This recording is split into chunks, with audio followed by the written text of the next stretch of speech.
I am Sydney Brown, 38 years old. I mainly handle design and interior decoration in the construction business run by my father. Despite being the second daughter, I was skilled at DIY and arithmetic from a young age, and from elementary school, my father had special expectations of me, saying, "Sydney, you have a unique sensibility different from other children. I want you to take over my business when you grow up." Because of this, I often visited my father's workplace after school and on weekends, and sometimes we would visit unique buildings in New York together. This not only strengthened my bond with my father but also deepened my interest in architecture. However, at that time, my siblings often saw me as monopolizing my father's time, leading to conflicts among us. But as time passed, they began to understand my dreams and passions, and now they fully support me. In university, I majored in business management to take over my father's company, but exposure to spatial design classes sparked a passion for interior design as well. This new interest led me to secretly redesign the living room and my siblings' rooms. By the time I graduated from university, while I was attracted to a career as a professional interior designer, I chose to join the family business, not wanting to betray my father's expectations. It seemed my father had seen the passion I had for interior design, as after I joined the business, he decided to establish an interior advisory division for me to enjoy. "Sydney, why not try handling both architecture and interior design to make full use of your talents?" he suggested. I was truly grateful for this proposal and felt pure joy. However, there were voices within the company opposed to the establishment of this new department, and I was hesitant to make my relationship with my father public within the company. Thus, I asked my father to keep our relationship a secret. As a result, only a handful of people in the company knew that we were related. My father introduced a comprehensive plan that incorporated interior design into existing architectural projects as a new business strategy. This innovative approach significantly boosted our company's performance. I myself have been able to take on both the architectural and interior design that I am so passionate about, feeling a great sense of fulfillment and joy in my work every day since joining the company. All these achievements were undoubtedly due to my father Gerald's vision and efforts. In my personal life, I have been married to Daniel for 3 years. He also worked in sales at the same company and, with his natural sociability, played a key role as the mood maker at work. I often watched his gigs during lunch at the company's cafeteria. His humorous actions always brightened those around him, and they invariably brought a genuine smile to my face.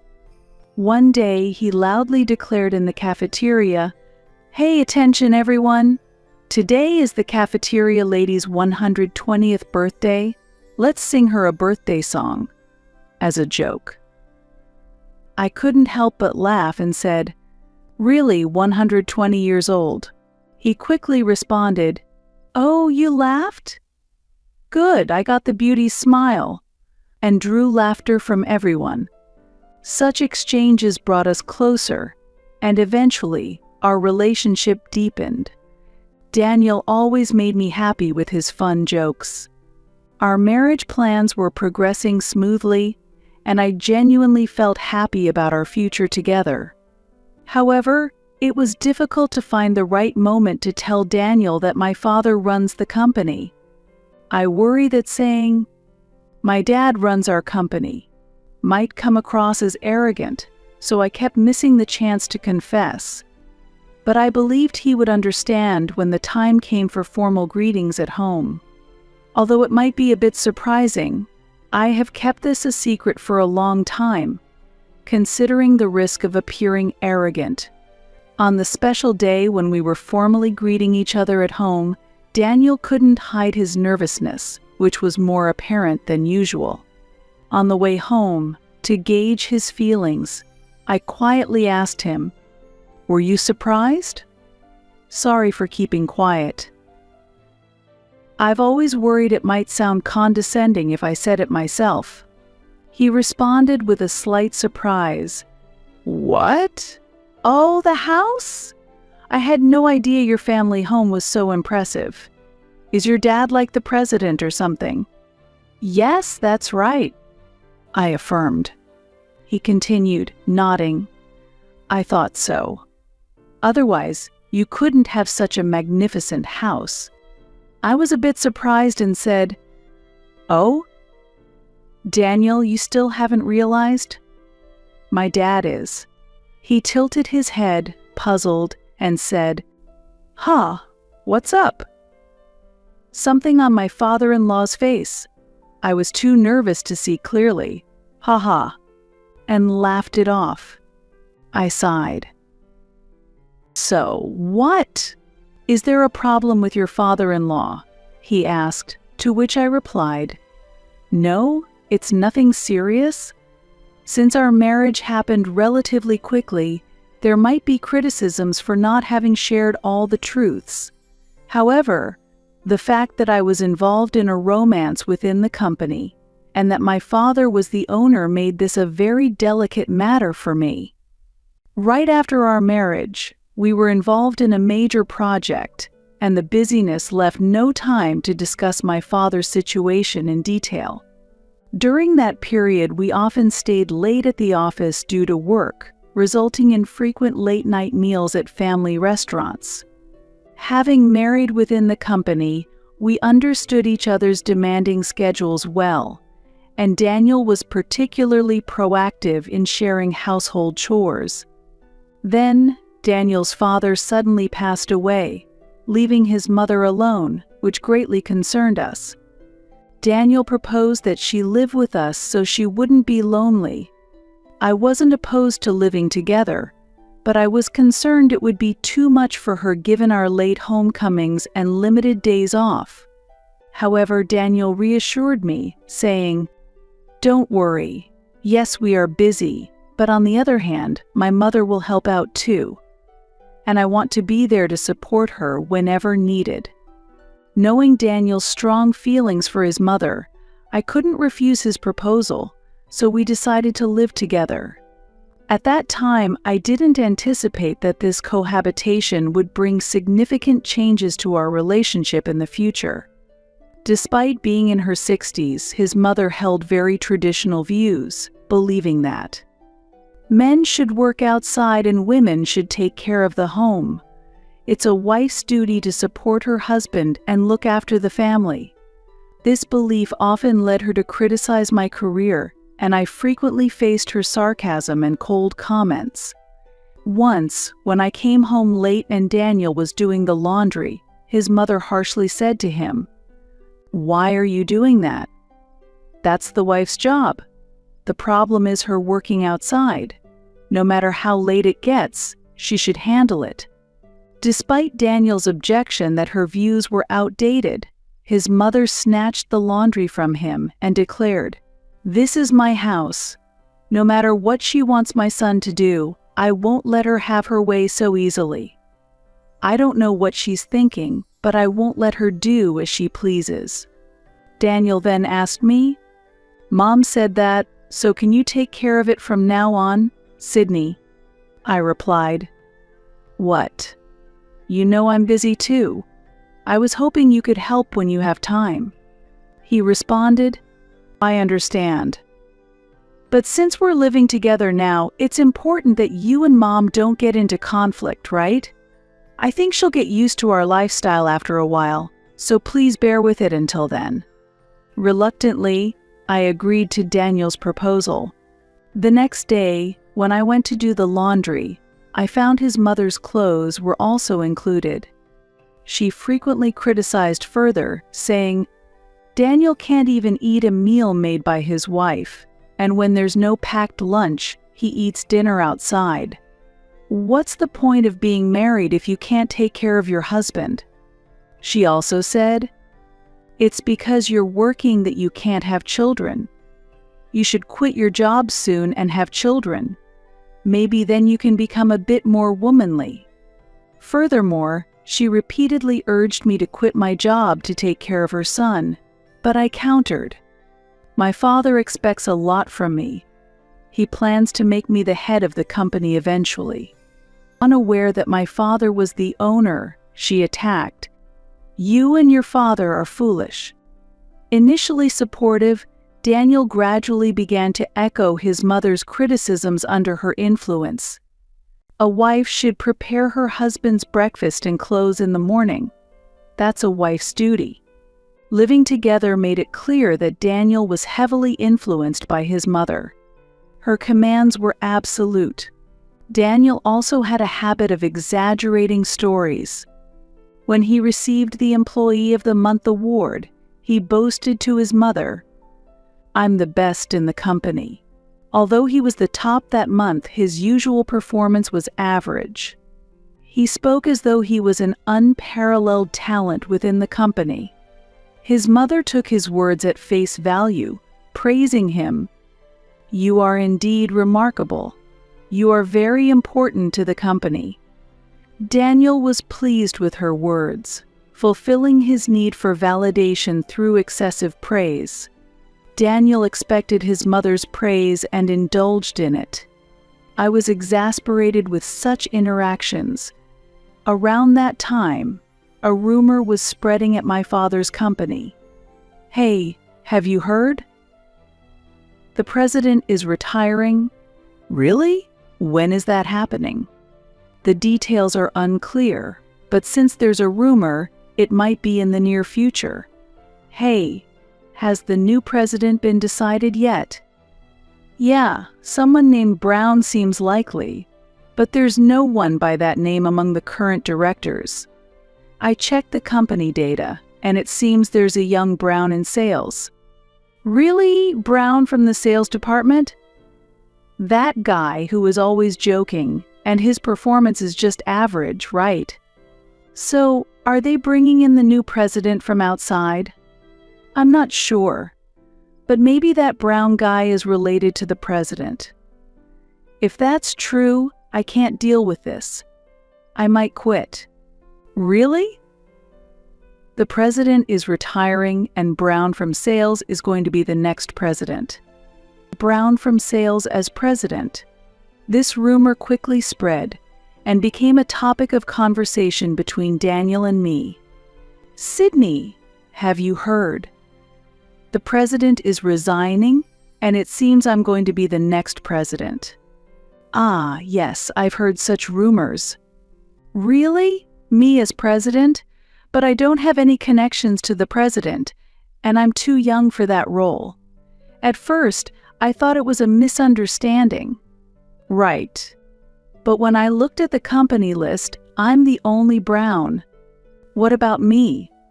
"Don't be silly. A woman in that position? That's impossible." "Oh, is that so? Could this matter really be about me? After all, I got the Employee of the Month recently, so the president must have noticed me." "Really?" "I'll go report this to Mom." "Wait, it might be too early, Daniel." Daniel left, happily heading towards his mother's room. A few minutes later, I could hear his mother's joyful voice from the room next door. Then, right after the sound of footsteps running down the hallway, the door to our room, where we were preparing for bed, burst open. "Why are you sleeping? Wake up." "What? What's happening?" "Hurry up and get ready." "Ready for what?" "My son is becoming president. We need to celebrate." "But it's 11 o'clock at night." "Don't say that. Your husband will be president. You need to prepare something." "Mom, we don't need to celebrate tonight. I'm going to sleep." "Really?" "I wanted to celebrate. Maybe next time." "Thanks, Mom." After that day, his mother's harassment became even worse. She started engaging in more malicious acts, as if trying to hinder me from going to work. One morning in particular, When I tried to wear my newly bought heels, I found them soaked in water. His mother appeared and said, "I was watering the flowers just now and accidentally spilled the watering can." "Oh, your new shoes are ruined." It was unusual for her to water the plants. Her attitude made it clear she was displeased with me shopping freely. Additionally, I once caught her rummaging through my work bag. When I happened to be there and yelled, "What are you doing?" "Please stop," she left silently, looking embarrassed. There are countless other instances I could mention. His mother was openly hostile towards me, repeatedly being malicious. Daniel started behaving as if he were a ruler, issuing commands to me. Daniel's exaggerations were a habit from before, but now they were no longer amusing, they were just painful. Life at home became unbearable, and I often thought about divorce. Yet, I couldn't bring myself to make that decision, perhaps because I deeply believed that the old Daniel might return. Contrary to my hopes, Daniel continued to be capricious and displayed arrogant behavior within the company. One day, as I was eating lunch in the cafeteria as usual, Daniel appeared there too. I was seated far away, so he didn't notice me. At that moment, a female employee approached him and asked, "Mr. Brown, is that rumor true?" "Ah, you caught me." "Can't help it, yes? I'm going to be the next president." Daniel answered proudly, flipping his hair like a character in a drama. The woman was trying to attract his attention with a sweet voice. "Really? Congratulations! Your wife must be thrilled." I felt more than jealousy, I felt a strong revulsion towards my foolish husband and left the cafeteria. Daniel was being authoritarian not just with colleagues and juniors, but also with superiors, and many openly said they would quit if he became president. Furthermore, it was revealed that Daniel had made inappropriate comments in my absence. "A woman who can't have kids is worthless." "Oh, that's my wife." "But no worries, there's Dora." "A woman who can't even look after herself should be cut off quickly. And when I become president, I intend to marry Dora." With such behavior, Daniel had turned many in the company against him. Apparently, someone had reported this to the upper management. The executives were shocked and quickly informed my father, the president. I was summoned by my father, who scolded me, "You must leave that man immediately." Not only is it problematic that he is a candidate for president, but I cannot forgive him for making such statements about my daughter. "Sydney, we haven't talked much lately because I've been busy, but is he like this at home too?" my father asked. I couldn't hold back anymore, and before I knew it, I was crying. I was afraid to tell my father everything, worried that it might make things worse. But I needed someone to know the suffering I had endured, so I confided in him about the bullying from Daniel and his mother. My father was furious and said, "Why didn't you tell me sooner? We should have brought you back home immediately." This cohabitation was a mistake. Moreover, it came to light that he was having an affair, which truly shocked me. I had never imagined he would do such a thing. Having believed that if Daniel returned to his former self, we could restore a good relationship, the shock was immense. However, I am not the type to stay silent and overlook things. My shock turned into anger, and I decided to demand proper accountability from Daniel and his mother. Therefore, I asked my father to come pick me up after I had resolved the situation. First, I hired someone to investigate Daniel's alleged infidelity. A week later, I had photographic evidence. As expected, the woman involved was the same one who had approached him in the cafeteria. I planned to confront Daniel with this fact the following weekend and had already informed my father.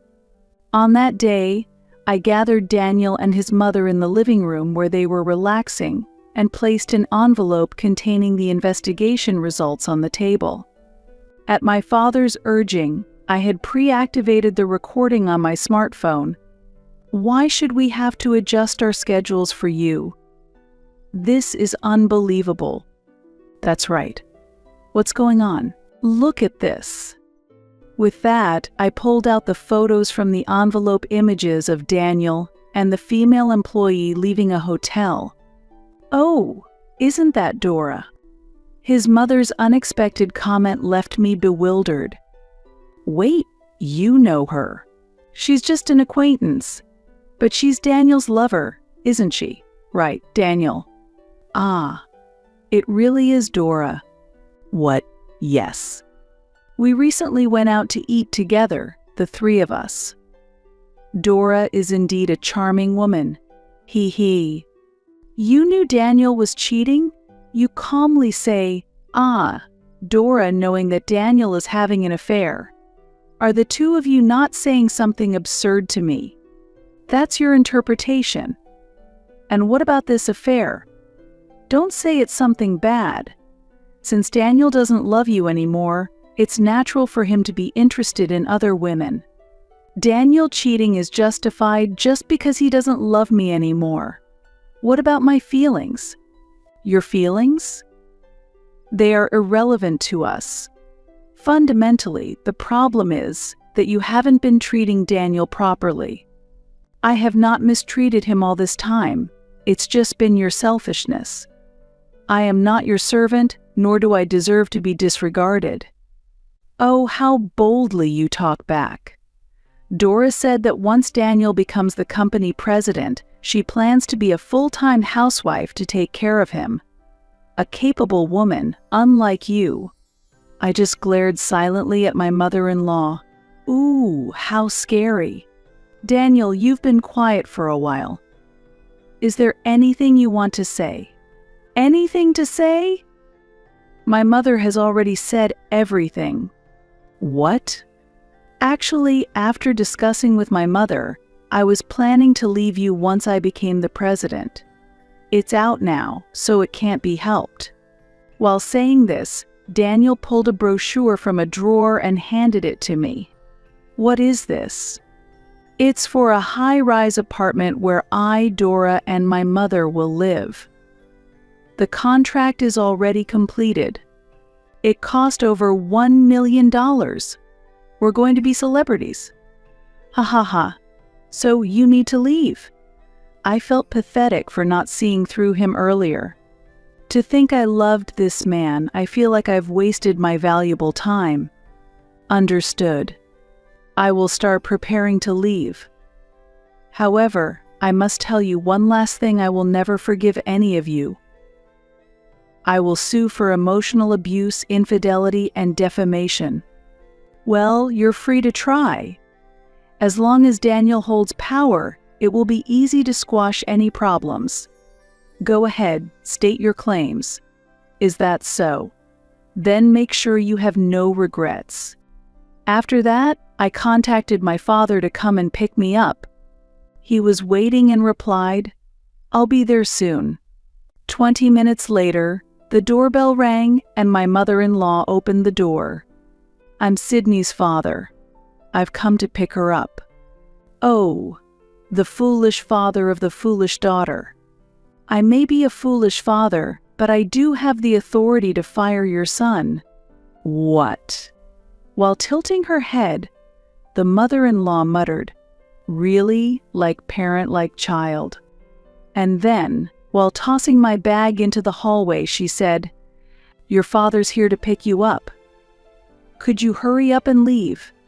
My father witnessed this and was trembling with anger. From the entrance, he shouted loudly, Sydney, bring Daniel here. Hearing this, Daniel told his mother, I'll go say goodbye, and followed me towards the entrance. However, upon seeing my father, Daniel was so surprised that he lost his voice and exclaimed, Mr. President. The mother-in-law, noticing her son's reaction, hurried to the entrance and asked in a flustered tone, "What's going on?" "I apologize for being late, but I am the president of the architectural firm where your son works." "Wait, the current president of the company where my son is supposed to be the next president. Are you the one promoting my son?" "Thank you." "Huh? But you're Sydney's father." "Huh? Could it be?" The next President Brown was Sydney. Despite the revelations, my father's anger had not subsided, and he continued to address the two of them. "First, you, the elder. I've heard you've been treating Sydney terribly." "What? No, surely not." "Right, Sydney? Don't you think I've been a good mother-in-law?" "No. From the beginning you've been a terrible, harassing mother-in-law. And you, let me be clear as Sydney's father, do you not feel any shame as a man for looking down on women, bossing them around, and even engaging in an affair?" That is, I've also heard plenty about your behavior at work." "Who said you could be president with your mediocre performance?" "Really? Daniel? You said you were unbeatable at work, right?" Let's set that aside for now, Mother. And I've heard you've been saying at work that Sydney is incapable of having children." That's not. There are multiple witnesses." "I'm sorry. This is a clear case of sexual harassment, even if she weren't my daughter. Furthermore, I hear that dissatisfaction with your conduct at work is growing, and people are quitting. Our company will never tolerate sexual or power harassment. You are being terminated immediately for compliance violations. There will be no severance pay." Daniel, unable to find words, chased after my departing father, continuing to apologize relentlessly. Meanwhile, my mother-in-law collapsed on the spot, overwhelmed by shock and seemingly lost in a daze. As this ridiculous drama came to an end, I felt a sense of relief. I left them with a bit of sarcasm. "Don't forget about the alimony." "Oh, right, everything would be resolved easily once Daniel became the president, wouldn't it?" And walked away. I subsequently demanded alimony from both Daniel and his mother.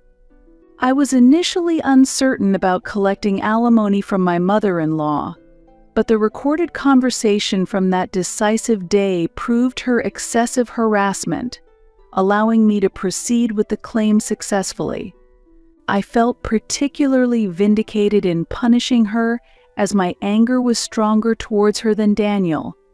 Dora probably learned of the situation from Daniel and chose to resign from the company herself. Rumor has it that Dora, who had approached Daniel for his status, eventually broke up with him as well. Well, that's hardly surprising now. Daniel must have realized that she was after his status.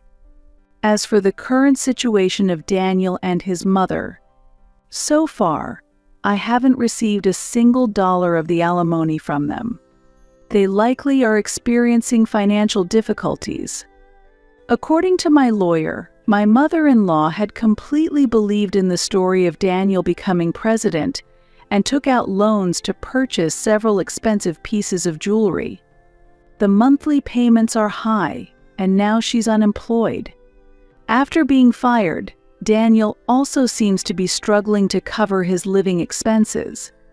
The cancellation fees for the apartment he had contracted are in the tens of thousands of dollars, and with the alimony added, I hear his debt exceeds $100,000.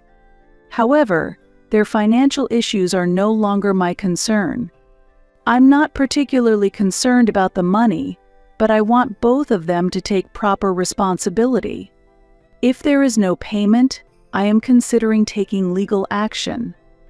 Personally, I have finally been freed from their malice and can now live my days in peace. My father feels the same, but I have caused a lot of trouble for my colleagues at work. Since I also share some of the blame, I consulted my father about a way to apologize without drawing attention, and he suggested, "How about making the company cafeteria-free until you are satisfied?" I agreed with this idea. I immediately contacted the cafeteria management company and requested them to provide free meals. This special event was a big hit at the workplace. Although the budget was spent in just 1 week, this experience was a significant learning opportunity, for better or worse. While I am not quite there yet, as the next president, my resolve to be a role model has strengthened.